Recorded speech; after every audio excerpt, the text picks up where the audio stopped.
Napakalinaw kasi ng sinasabi sa lumang tipan sa Exodo 20 verse 3. Huwag kang magkakaroon ng ibang mga Diyos sa harap ko. Huwag mong yuyukuran sila. Yan yung nakasabi doon.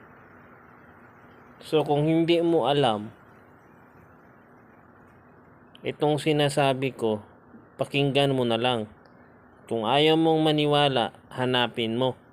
Exodo 20 verse 3.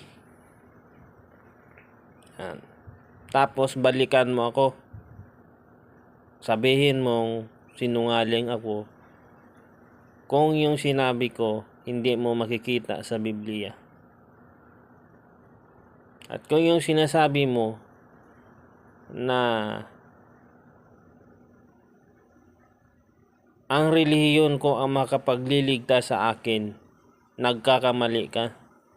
Wala akong relihiyong sinasalihan or inaniban. Dati akong Katoliko. Aaminin ko yan, dati akong Katoliko dahil yung mga magulang ko Katoliko.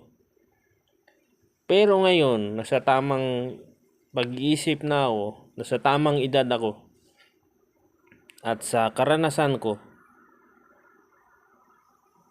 ang nagligtas sa akin at nagbigay sa akin ng kalakasan,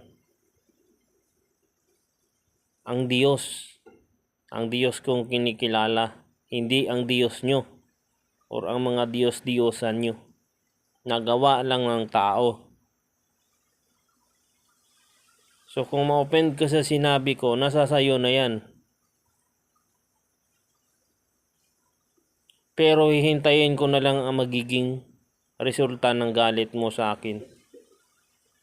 Dahil ikaw ay isang taong masama at mangmang. Dahil kung babasahin mo ang Biblia, marami kang malalaman sa panahon natin ngayon, sa mga nangyayari. Maitutugma mo ang mga nangyayari sa ngayon at ang mga nakasulat sa Biblia. So kung relihiyon yung pinipilit mo